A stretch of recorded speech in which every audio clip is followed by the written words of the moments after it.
Now you good. As a matter of fact, man, look, if Monty couldn't carry one of these, man, the sister wouldn't have been able to carry like I'm carrying. Sister strong, you heard her say that prayer last night? I'm talking. That's a strong young sister, mother. And bullshit. They Just say that. Islam family, welcome to the podcast. We're gonna have your age. Put the further part and punch me in.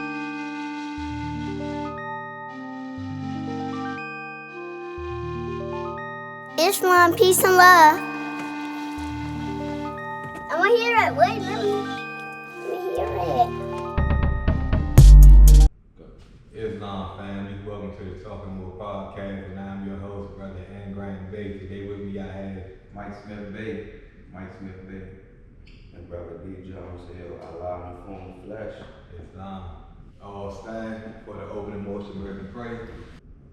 Allah, the Father of the universe, Father of the universe, Father of love, Father of love, truth, peace, freedom, and justice. Allah is my protector. Allah is my protector, My guide, and my salvation. By night, and by day. Through His holy prophet, Jew Ali. Amen. Islam. Feel free to join us on this 2-minute meditation. I recommend you to do so. Meditation is very useful, it's very peaceful, very soothing. It's very needed in your daily routine. It gives you time to self-reflect, give you time to still yourself, to wind down, to just be in the moment. So if you don't mind to still yourself and doing it on this 2-minute meditation.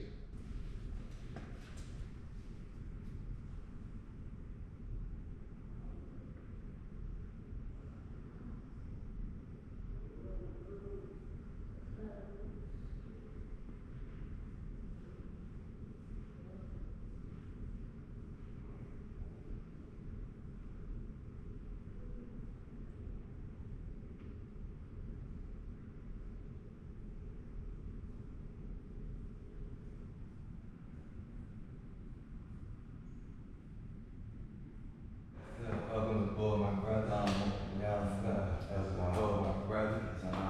It's good day. How was your week so far, my brother? man. I just after Ramadan ended, I just found a lot of things about myself that uncovered from Ramadan just by me facing myself. If y'all don't know what Ramadan is a time of all Islam. A lot of people that practice Islam, mostly Muslims or Muslims, you practice Ramadan. Ramadan is like a universal consciousness that's happening around the world. That's a lot of people is facing this stuff. During those 30 days, you are challenging yourself. A lot of people use the no eating after until sundown. But for me, I didn't do the eating part because I don't really struggle with the food. But most people do the eating because that's a lot of people's biggest plight is the food. But for me, it's constant meditation and studying Moorish Science Temple of America Quran. So constant study and constant meditation, that was a challenge for me because getting into the consistency of meditation and really raised my vibration and put me on a whole nother frequency. And it taught me a lot of consistency also with myself and consistency with others, be more patient with others, be more patient with myself, because I know it's a process. At first it was just winging it, but during Ramadan it taught me a lot of patience for myself, because there's no rush. The process is a slow journey, but eventually if you put a step every day, if you look at the end, you can be like, dang, that's far away. But if you take a step every day towards your goal, you're going to eventually get there. Slow pace wins the race. But this week has been just consistently doing what I did during Ramadan, to consistently keep doing it and not letting it fall off, because the end of Ramadan was coming up. So my mind started like, all right, it's almost over. You can go back to the way you used to live, the way you used to think and all that. So continue to be consistent with that. Yeah, this week has been amazing. So yeah. And that was your first Ramadan experience? Yeah, my first time doing Ramadan, and it was a lot easier to have the brothers and sisters from the temple, Moor Science Temple, to do it with. Like we can bounce how we doing on the week, how like where we being tempted, and verses in the Quran that we can go off of that assist us in our journey. So it's good to have a family to go along with that journey with. But yeah, this is my first Ramadan, and I'll be continuing doing it every year. Man, it's important, you know, to have people, unity, like brothers and sisters you call on when you feeling weak or vulnerable during them times, you know. And, Absolutely. You gotta utilize the tools, you know, we here for a reason, you know. What about you in Ramadan? What do you even think about Ramadan? Well, Ramadan, like the brother said, it made it much more easier being so, you know, I'm a part of a culture and a community who we all practice it together. Whether it's, you know, you winging yourself, you know, from the food aspect or whatever it is that you're doing, and your detachment from, you know, the physical things. That's the understanding more so that I got from Ramadan, that it's like you're more so detaching from the physical world. So whatever it is that you choose to detach from, like I said, us doing it together as a community, it just made it much more easier. This was my first time practicing Ramadan completely. It wasn't my first attempt, I will honestly say, but it was the first time that I actually, you know, stood on it and completed it. And the previous times that I attempted to do it is just because I didn't have, you know, a backing, I would say. You know, I'm always the foundation, so I would never say I never had a solid foundation, because I believe the foundation starts with me. But just the backing, I didn't feel like I had, you know, the moral support. Like if, you know, when times that my mind tried to tackle me or whatever in the past, I didn't have anybody that I can call on, and, you know, they relate to what I'm going through. So it made it much more easier for me to just give in versus now. Yeah, man, it's crazy because this is not first Ramadan too. That's crazy. I thought y'all had it more. Nah, it was my first one. Was it hard though? For me, I would say at the beginning, no, it wasn't, because I was already like, you know, at the beginning, I would say more so the ego ran the course at the beginning, like, nah, we gonna do this, we gonna prove, we can do it. But once the ego died out of the situation, about after the second, third week, then it became real.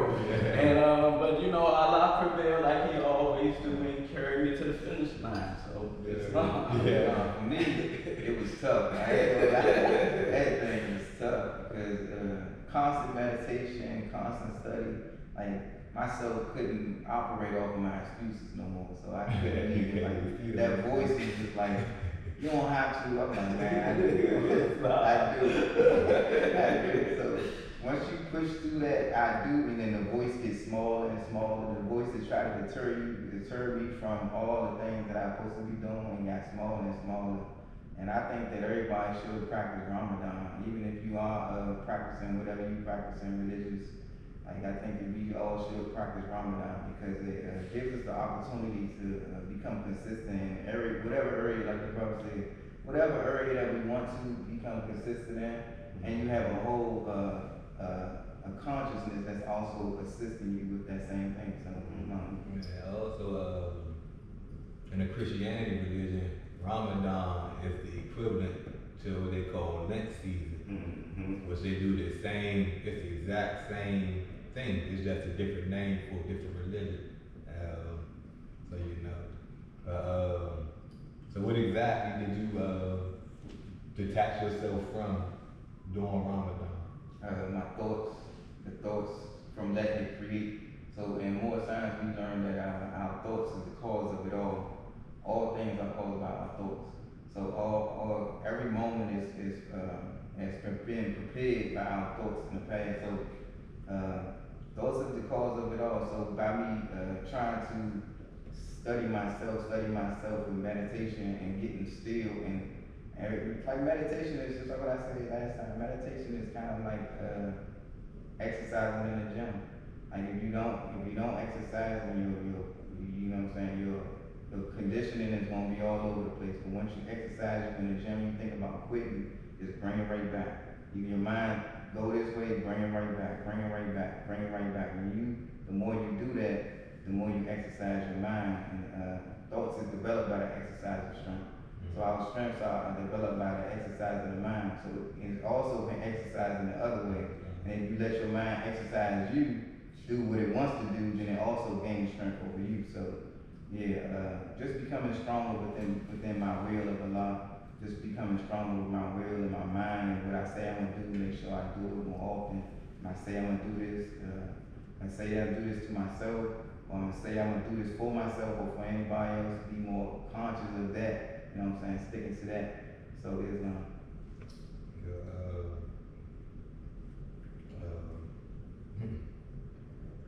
trying to say. So how you feel like you did on your Ramadan? If you had to give yourself a grade through Ramadan, what would you give yourself? myself C. Yeah, I'm gonna be honest with myself. I ain't gonna plus myself. I give myself a C.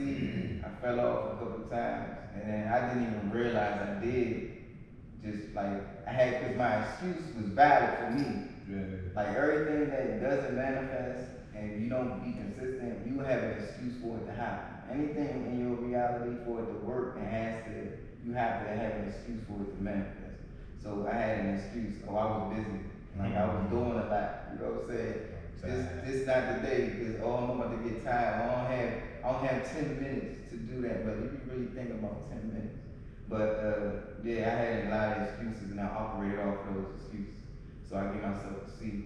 Yes, what about you, John? What was you detaching from?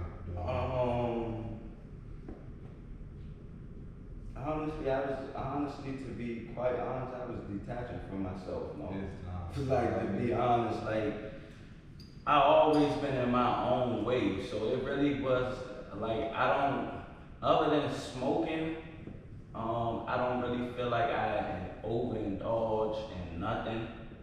But honestly. And so basically what my Ramadan just brought the attention to, just me being aware and being more consistent with myself and the things that I set forth and, things that I ask or, try to manifest into my life. And a lot of the times, like the brother spoke of last night, Brother Eastman Bay, he spoke on the time delay.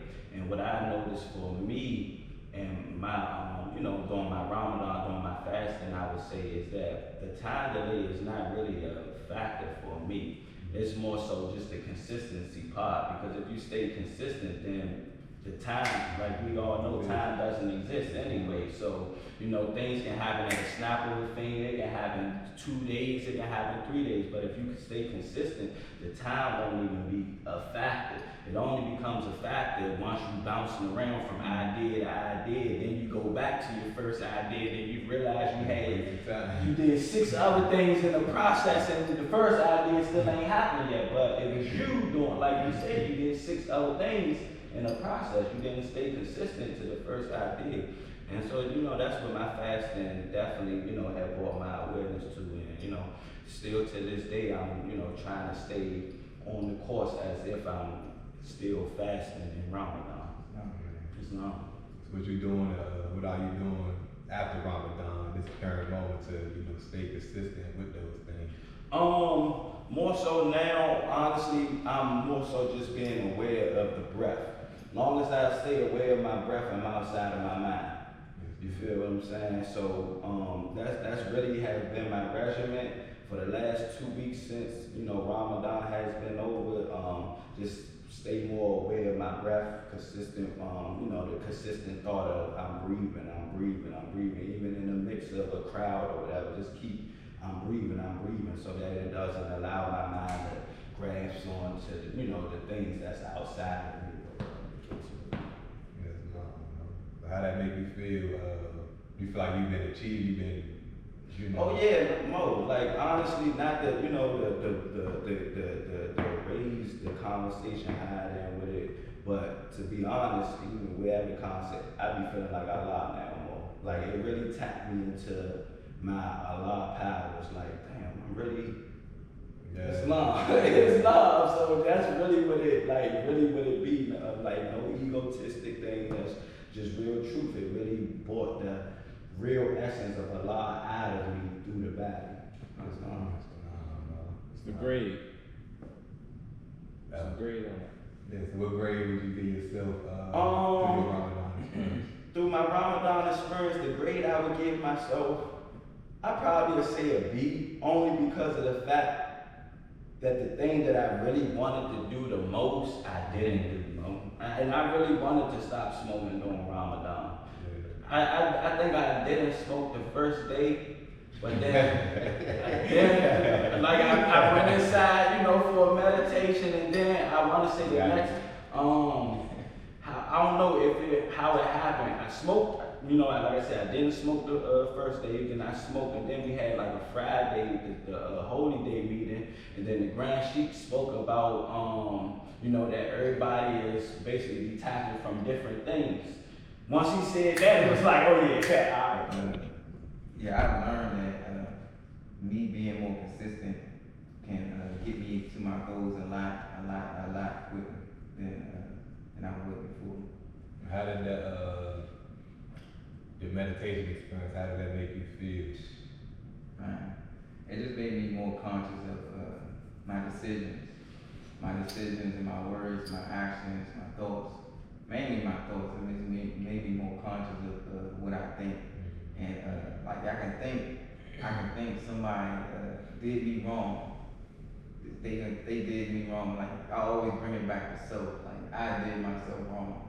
I always bring myself wrong because if you have those thoughts that somebody did anything to you, once you see them, then you emitting a lower vibration, a heat frequency or whatever frequency. That's not love. That's not the love frequency. You ain't gonna manifest nothing at that vibration.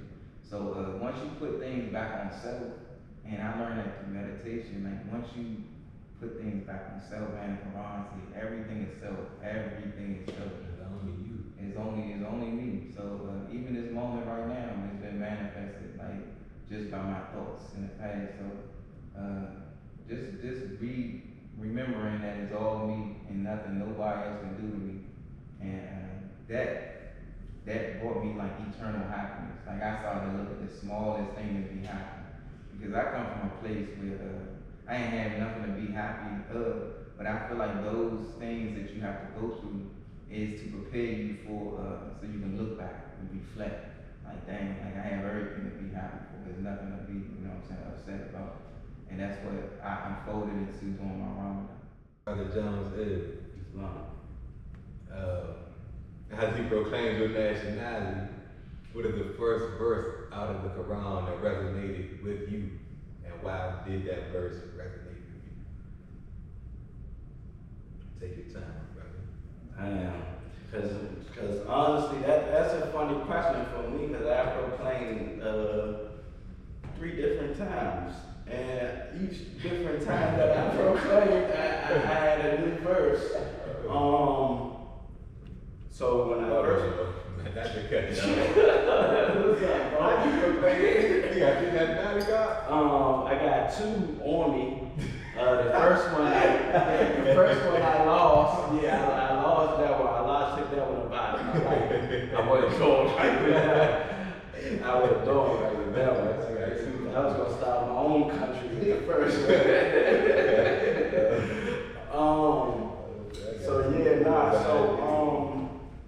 So for this time that I proclaimed in the right way, it was the verse from olden times it was ordained you be with us in the sacred school be taught. Say that again. From olden times it was ordained that you be with us in this sacred school and be taught. That was the verse that like really like stuck with me and like That's the third. yeah, this time under You got your understanding, you got your knowledge, you got some understanding, yeah.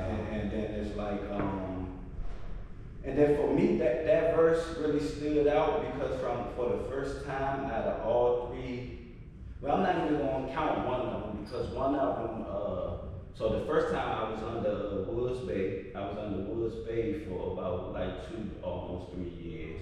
And then I came to Temple 52 back in like 2021, but I only came for a day, well 2 days. I came for, I believe it was a Wednesday meeting, and then I came on a Friday and proclaimed, but I never came back because I'm not gonna say in the right spirit, the spirit always, right? I wasn't in the right mentality, so I wasn't feeding my spirit the right things. And I felt how electrifying Temple 52, how our temple was, and I wasn't ready to stand in truth at the time, so I never came back until, it was right. And then when I came back, like I said, the verse that stood out for me from olden times, it was ordained you be with us in the sacred school we taught. And that was beautiful because even me, I'm very observant. So me observing our temple and how everybody moved and with everybody on, I was able to see that. So if people don't know about, the temple and the Moorish Science Temple of America back when, when the prophet was on the scene, they quote unquote said it was a split. But to my degree, it never was a split because we all are Moorish American Muslims at the end of the day. But for that understanding of what I'm saying is basically, in our temple, I seen all fractions from the split, basically. From the people who walked away with the law side of things, from people who walked away with the divine side of things. So I'm very quick on my feet, but now I just take that little second to dissect what's going on and allow the Holy Spirit to move through me, and whatever the outcome be, I know it's right. First of all, how many times did you proclaim your nation? That's a good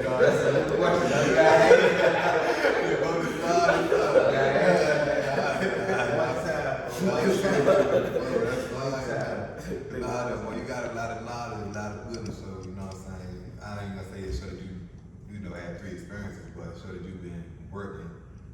You've been putting some work in for it. Oh yeah, it's not, man. Not to cut you off, but like Lil said it last night, and that's one of his jokes, but it is definitely in our Quran, and it says, what it say that like a fool is always starving, and a wise man continues from his first period. Yeah. And that is very true, but to my defense, I took it as I'd rather be a fool than a quitter. You feel me? Like I'd rather keep starting over than to just quit and to know that it failed the first time, the second time, the third time, and just give up. Nah, I know my soul, my spirit, because the spirit is the spirit, but I knew my soul needed it to be able to tap into my spirit self. So it's not. That's what's the first verse that resonated with you once you proclaimed your nationality of the Moorish Science of America? Islam. The first verse that stood out for me is, we call these sons revealers of the light, and they must have the light before they can reveal the light. Carnal men want not the light, they love the dark. So, and that stood out for me because I used to love the dark. If somebody tried to be the light, I can comprehend it. I couldn't comprehend it. I'm like, why why does the light look like that? But that stood out for me because when they say carnal, we call these sons revealers of the light. And I was like, dang, that was always the revealers of the light. Everything around me was revealing the light for me. And now I myself, see, before I came to the temple, I was always I was in the metaphysics heavy. I was in the ancient Kemet, ancient Kemet, metaphysics, everything is learning about beyond the physical. But what I know is that each one of us have a preparation age. As an age preparing us for more science, preparing us for ourselves. So if we didn't have that preparation age, we wouldn't really be ready for our heart to be hardened. And we would have eyes to see, we could not see, ears to hear, we could not hear. But at least we was all confounded by our sins. Confounded is like confused about sins. But we had to have that preparation age to prepare us. Like the brother, he had 3 proclamations, but that was preparing you for this moment right now. Yes, ma'am. And you was always ready. It was just you telling, like convincing yourself that I am ready. And all of those things work together in order to build consistency with yourself. And now you ain't, you know what I'm saying, you've been, you know what I'm saying, more in the temple more than ever. The same thing with me. Once I found myself, I'm like, I know what it's like to be lost. For my whole life I've been lost. I experienced so many things being lost. I seen just reflecting, and the light was always being presented to me. And a lot of times the light was being presented to me. But I didn't even know that it was really being presented. But I knew right from wrong, so I knew, you know what I'm saying, what the light was. But it's like they say, carnal men want not the light, they love the dark. I love the dark. It was familiar for me. The darkness was familiar, but I knew the light, the difference between the light and the dark. But I met Lightel, I met Lightel, and he ain't mentioned Moorish Science. He ain't say nothing about Moorish Science. That's why I knew it was ordained and divine, because I feel like if he would have mentioned it at that time, I wouldn't have. Because he couldn't mention it. He could not say anything about it because that wasn't my preparation. My preparation was dealing with him and seeing how he operated. And then finding out what he is more, you know what I'm saying, that made more sense. Okay, that's the reason why, because he's operating off of these set principles. And this what these set principles look like from a person. So before Allah would present more science to me, he would present what it looked like. You know what I'm saying? So if he presented the temple and more signs and the prophet, I was like, probably wouldn't have been able to accept all of that. So I had to see what it looked like first in order for me to, you know what I'm saying, like, dang, that's what it looks like. And me and like that, we had United Rise, we had an organization together. We was doing a lot, he ain't mentioned nothing. So like it just showed me that was my preparation. It wasn't that time for me to be in a temple and even know, because that was like what the brother said, we had the highest form of human knowledge, more science. If you still operating off of that frequency, Allah would have presented to you yet. So, and when I seen the pillars of the light, I was like, man, that was the light. Like it was the light. Everything that I was seeing was the light. He was but I couldn't comprehend it until I was ready to walk on, stand on that star. So once I stood on that star, that verse stood out to me. It stood out because it was exactly what the preparation was. Islam, that's my bad to cut you off if you was about to say something, but you talked about that preparation age, Mo. And that made me reflect, like how I just spoke with you all about, you know, when I came, the first time coming to the temple was only that little 2-day time frame. It was like MSU, and then a Friday I proclaimed and never came back again. And you know, I just thought about the experiences that I experienced throughout that time, and then bringing me back to the temple. That definitely was a preparation age, you know, like definitely, like, because like I said, you know, even with me, I went through, you know, what I would call like my ego death, like, cause at that time I was really like crushed, like mentally, spiritually, like I was done. Like I don't even know how I was still, you know, moving around. I guess I was in the search for the truth and not even understanding, because I continued to go into the dark until Allah literally, like, you know, it came a time where I had to make a decision. Like one of my closest buddies had got, you know, brutally injured in the streets, you know, shot up real bad with me just going out. Like as soon as I left to go out of town, then it happened. And so it really like made me make a decision on what am I going to do. Am I going to go ahead first with this situation or look at this situation as my sign, because even with me, I did I did LSD and shrooms before, so in those things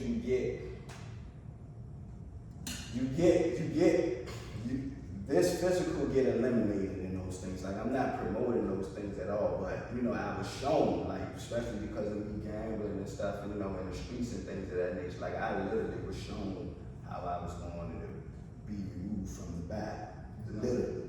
So when it happened to my buddy, it brought me back to that thought, and I had to make a decision on which way I was going to go. So like I said, when you talked about that preparation age, and me looking back, like, damn, you're right, Mo. Like, it definitely is a preparation age Islam. Like, when I first walked into y'all temple, our temple now, I was not ready, man. Like, I felt the energy, like, nah, this jump right. Like, I'ma damage this jump. Islam, and I wasn't right. I wasn't right.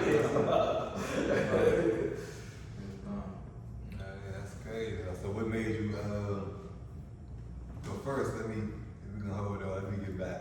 So why do you think you only seen dark, you couldn't see the light? You mentioned you just mentioned about the dark and the light. Because I was calm. My mind was just operating in a calm frequency. So my past thoughts was always calm.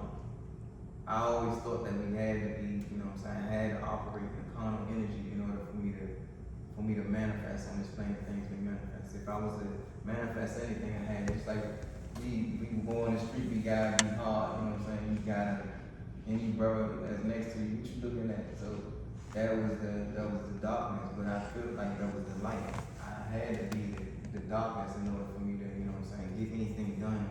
I had to be selfish in order for me to get where I want to be. I had to be, all of those carnal things. But once I seen the light, I didn't want the light because, I felt like I had to operate in this frequency in order for me to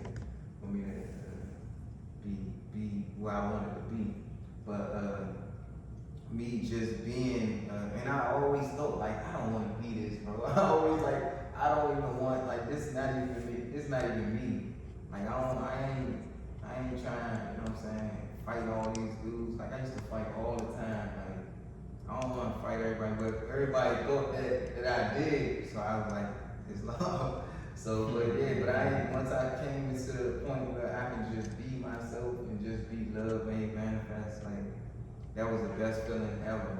Like, I can just release all of these things that I was trying to be and just be self and just be,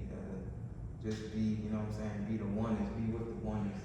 And I was addicted to the darkness because once you keep thinking that repetitively, keep thinking that, you want to keep attracting the darkness. So I thought that was the world. The world is just full of darkness.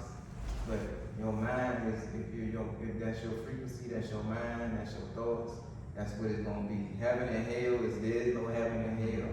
If you think it's hell, if you think it's heaven, it's a state of mind. So if you wanna keep thinking in a hell state of mind, and you wanna keep getting hell. If you wanna keep thinking in a heaven state of mind, and you wanna get heaven.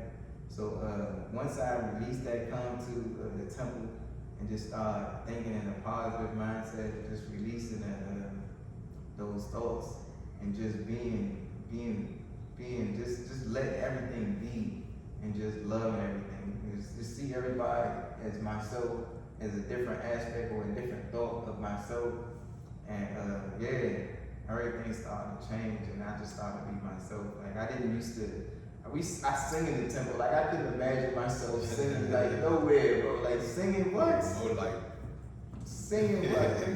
I wouldn't be singing, but that's just a reflection of the joy within. You know what I'm saying? That's just an expression of the joy that I experience within, is that I can actually be myself. I can actually give a brother a hug, you know what I'm saying, without, oh nah, you too close or nothing like that. Nah, just, I ain't telling you love him. yeah, exactly, bro. Like, we on that time, there's nothing like that, but just living and walking in a new light, and it's changed everything. So it's Robert Jones, you mentioned guess not to put words in your mouth, but basically the vibration was so high you felt as though you wasn't ready in the temple. How did you feel? Like what made you, other than you know, the experience you said about your buddy? I'm trying to hear that. But what like made you deeper than just your buddy? Like you know what I'm saying, what made you feel as though like you wasn't ready to you know, to receive or to walk into that boundless joy? Because my battle, my whole existence really been success, man. Like and I know it's in my calling, but for a long time I was just really afraid of it because of the fact that I knew in order for me to become the successful person that I aspired to be, I have to leave a lot of people behind. And that was my biggest plight. Like I didn't want to leave nobody behind. I wanted to build a boat big enough to sail everybody to the shore. And so, you know, being so, you know, that at that time, you know, I'm losing pieces which are people that I held dear to me and things of that nature. Even though, you know, it might have been, you know, the worst situations, but I'm trying to see the best out of it. Like I'm trying to, you know, consciously and unconsciously at the same time just blame myself. Like, you know, like, yeah, like I could have did this better. So I'm trying to reenact, you know, the situations to make the outcome different and, you know, the situation already what the situation was. So that's really what I would be able to honestly say is just being afraid of success and knowing that that my boat wasn't big enough to hold the whole, you know, everybody that I wanted to see my success. So, yeah, that's a good answer what the brother said. Like that's for me too. Like I feel like that if I had ability, Allah gave me that ability, I want to take everybody and I can help everybody get to the promised land. But I believe that I still do believe that it is possible to get everybody to the promised land. But everybody is you. Islam. Everybody is you. Like it. Once you get that thought of you outside yourself and everything, then you really stepping outside yourself. But once you look at everybody as you, then get you to the promised land, and everybody else gonna benefit from that. Islam. No, I was Islam. Yeah, nah, 'cause that's exactly what I was gonna say. You know, the gentleman, when I called him, we went to figure. What he's always tell me as I was young, like man, you know, you got, you know, what I'm saying, you got greatness in you, Mo, but you can't take everybody with you. He told me that like every time I see him, I'm just like, Mo, like, ain't that disloyal or ain't that like, you know what I'm saying, like, ain't that like, that's not what the leader's supposed to do, but really, once I start getting the signs, I'm like, no, you can't take everybody with you. You gotta get yourself, but you are everybody. So once I get myself together, if I get there, then we got there. But I can't get us there if I'm not even able to get there on my own time. So, you know, that's crazy. Yeah, bro, it'd be crazy because, you know, we been through so much, I had so many experiences and interactions and stuff at younger men. You know what I'm saying? So as we get older, and like we start getting more familiar with the science and the lessons and the instructions of the, you know, the prophet and the law, it's like, man, you know, a lot of things that have been told to us, it really makes sense. Like, you know what I'm saying? Whether we couldn't see it then, we see it now, but we also not just see it, but we really understand, like, seeing, like I really could see me then. Like I know what I was doing at that age and in that moment when he was telling me I'm great, but I can't take everybody. I know what everybody else is doing as well. So it's just like, man, you know, praise the Lord just again, like how you came up with the awareness and understanding. Just like, you know, we got these instructions, we got these lessons, but it's like it's so applicable to so many things in our life, like to every single thing for real. We just have to, you know. You just gotta be still and allow it to, you know, to pour it out of you, know. Islam. So, Smith Bay, at what point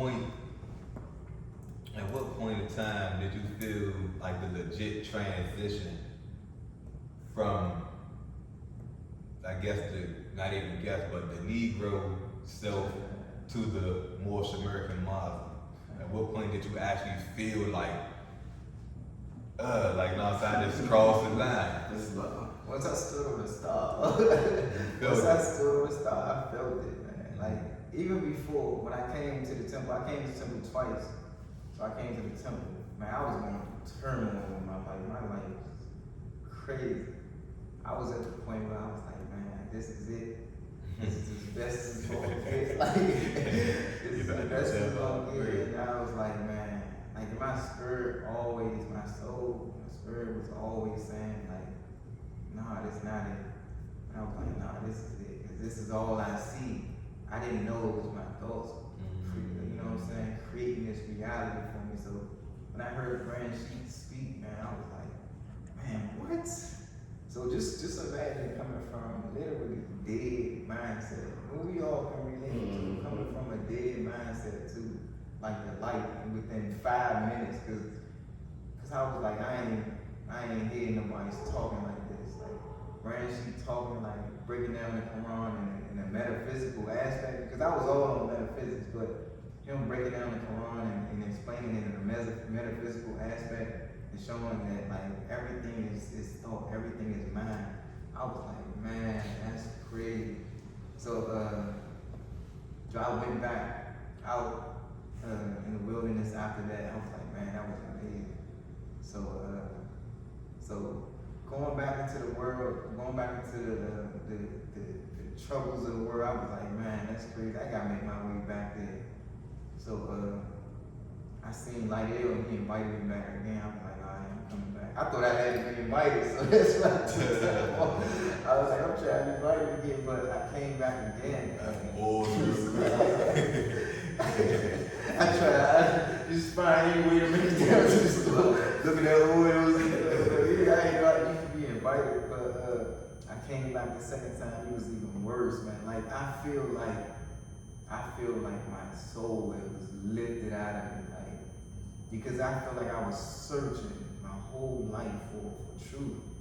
And once I heard the Grand Sheik speak that time, because I was intentional with this one, because I was like, I'm gonna really be intentional about what he's saying. So I had a notepad and everything. I was like, man, I am down. Whatever they doing, I ain't leaving them. Like, I'm not leaving this. This is the truth, man. So I proclaimed that day. The second time I came, I proclaimed. The Grand Sheik even gave me a Quran. Like, he was like, cause he felt like he said, I wanted to talk to him. He was like, I feel it. Like, cause we was talking after, like, I was like, man, this is amazing. So, but I always had the work in me, but I didn't have a good foundation. Like I always had the thought, you know what I'm saying, to do good, but I didn't have a foundation in order to build it up. Like the Prophet gave us foundation. He gave us foundation and understanding of the gifts of Allah that has given everyone a portion that seems good to himself. So my portion of we're gonna end it with a bonus question. So I asked a would you rather question, and both of you get 7 seconds to answer the question. No explanation needed. Simple, would you rather, bam or bam. Let's start with, we're gonna start with Brother Jones. Islam. Would you rather? Would you rather be colorblind or have no taste? No taste. Islam. It's the same question. Would you rather be colorblind or have no taste? Colorblind. Uh-oh. Islam. Now we need explanation. Now we need explanation. Alright. Good thing, why? Cause I wanna taste like so many different flavors and so many different things to taste. Like the colors of things are not that too important to me, like, but the taste of things is important. Well, you'd rather be colorblind. Yeah, I'd rather be colorblind. He like his colors though. You can tell he like his colors. Yeah, the colors really don't, it's not as important as taste. Okay. Why is taste important? Because I'm still in the transition of the food process of being like eating better. So I'm still on how things taste and how things taste and stuff like that. The color's not that big. You say you would rather have no taste Yeah. and be sort of, you would rather see your color. I'd rather see my colors and not be able to taste. And my aspect on that is because I might want to experience walking around with headphones on one day or something. So I need to be able to differentiate. You feel what I'm saying? I need to be able to see what's going on. See, because I believe like things are colors for a reason. Me personally, I know like a lot of the darker colored things you should stay away from.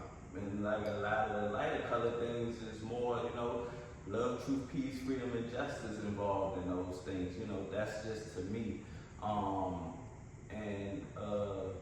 Like taste, because of the fact that I don't really try too many foods anyway, so, you know, if everything tastes the same, maybe I would be more open to try, you know, different things of that nature. But, you know, it honestly was a quick question. You said no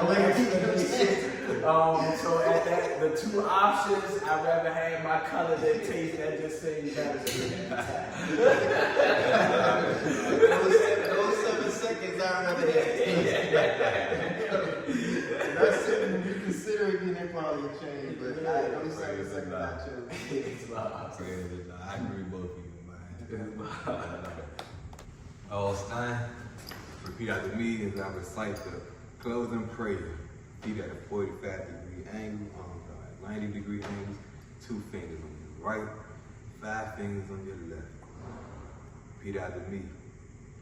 Allah bind our hearts and minds. Allah bind our hearts and minds. Back to our ancient forefathers. Back to our ancient forefathers. Divine creed and principles. Divine creed and principles. This we ask. This we ask. In thy holy name. In thy holy name. And the 7 Elohim. In the 7 Elohims. Amen. Amen. That's I feel that, amen. Here we go. Yep. Oh, you We can do nothing. We need some carpet, man. This how I floss with it. Are you already recording? Mm-hmm. Ooh. Hold on, Mo. Don't get me. Don't get me. Don't get me. Get them up. Get them up. 13, 14, 15, 16, 17, 18, 19, 20, 21, 22, 23, 24. We need 2 more. Don't get me, Mo. Don't get me, Mo.